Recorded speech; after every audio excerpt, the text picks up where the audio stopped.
stop asking for post-match feedback like this. I'm going to teach you a better way to solicit for the advice you need. We'll talk about how to ask for it, how to receive it, and then what to do with it next.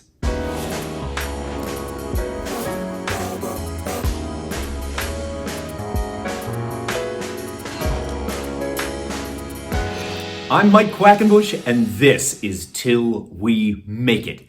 If you are as passionate about the craft of professional wrestling as I am, then you have landed in the exact right place. What are you waiting for? Go ahead and join the Till We Make It tribe.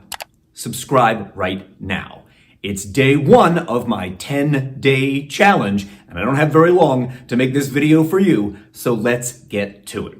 I want to explore something which is a perennial pain point for me in the world of pro wrestling.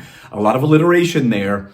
It's people asking for feedback or advice after their match. And I want to give you a better way to go about navigating this process. How to ask questions that get you actual advice that you can use. Also, it's really important that we talk about the way that you receive that feedback. And last but not least, we will cover what you do with it after the fact. Ready? Part 1, asking for feedback or advice about your match. Can I start with a confession? I feel like these will be more informal. I hate being asked to give feedback or advice about people's matches when I am also booked to work on that same event. And I might be working as a wrestler or a commentator or a producer or backstage agent. It kind of doesn't matter. That's an imposition on my time. I have been booked there. I have a professional obligation to fulfill, and someone asked me to take time away from that to watch their match so I can offer them a few words of advice after the fact. I think that's an imposition, and I hate being asked. I think perhaps that is the real impetus for today's video. However, I think there's an effective way you can go about soliciting for this, provided you just narrow down the scope of your questioning. So please hear how different these two questions sound. Hey, coach, you got anything for me about that match? Versus, if you saw my match, was there anything you feel like I need to be working on harder? This second question has direction. It has a clear objective. There's something I'm trying to get better at, and I'm hoping that you can point it out. You can articulate it to me and maybe even offer me some advice to help me down that path. The first question here, it is too broad. It is too generic. It is non-specific. Stop asking for feedback or advice in this way. Please, I beg of you. So I just took a look outside and there is absolutely construction taking place. I don't know why they don't have today off. You are probably going to hear the construction sounds going on in the background. I apologize for this 10-day challenge. Here we go. I want to give you a few more very specific examples of how you can go about soliciting for advice after your match that's really going to lead to actionable information. It could sound like this. I'm concerned that I'm not connecting with the audience during my heat. Do you have any advice on that? Or, my character ritual doesn't seem to be getting over. Did you see the match? Do you have any ideas on what I could adjust or tweak? Or maybe something like this. It really felt like we were pulling the audience's teeth to get any reactions during our go home. What do you think we could have done differently?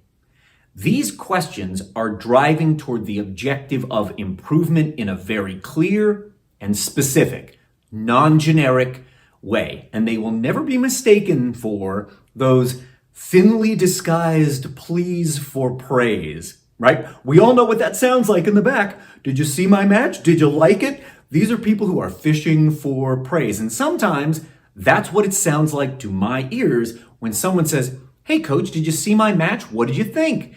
It feels like they just want an attaboy and a slap on the back to go on their way. And if I'm going to spend my time to actually do some analysis, a detailed breakdown, and try to offer useful feedback, I want to make sure that the person is getting what they want.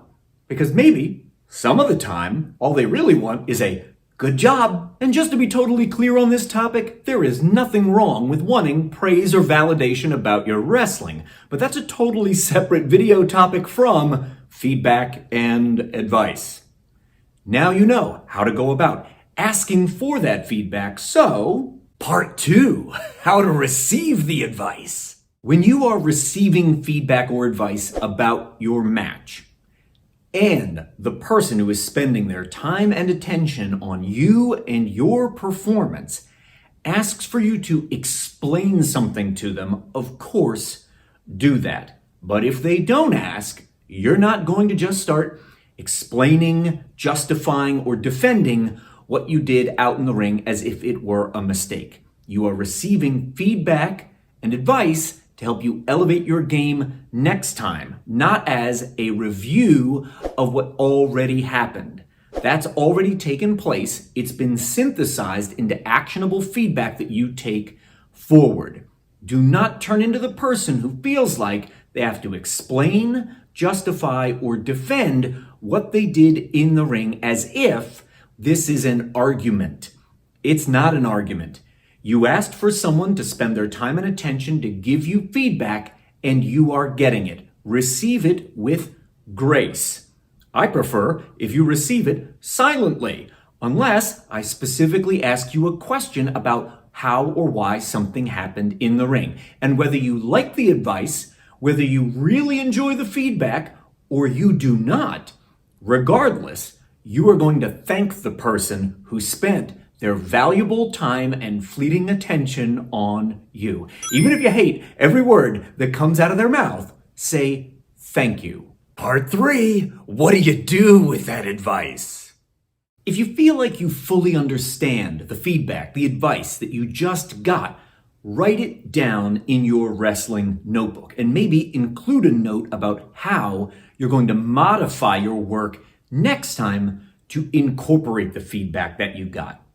However, if you find yourself in a position where you don't fully understand the feedback you were given, this is when you're going to call upon your coach, your mentor, or someone who is senior to you in the wrestling business whose opinion you respect.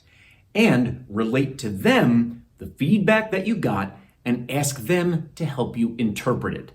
Guaranteed in there is something that's going to help you make your next match even better. And you do want that kernel of information. You do want that nugget of gold. It just might take someone else to interpret it for you. That way you can avail yourself of that feedback or advice you got the very next time you step in the ring.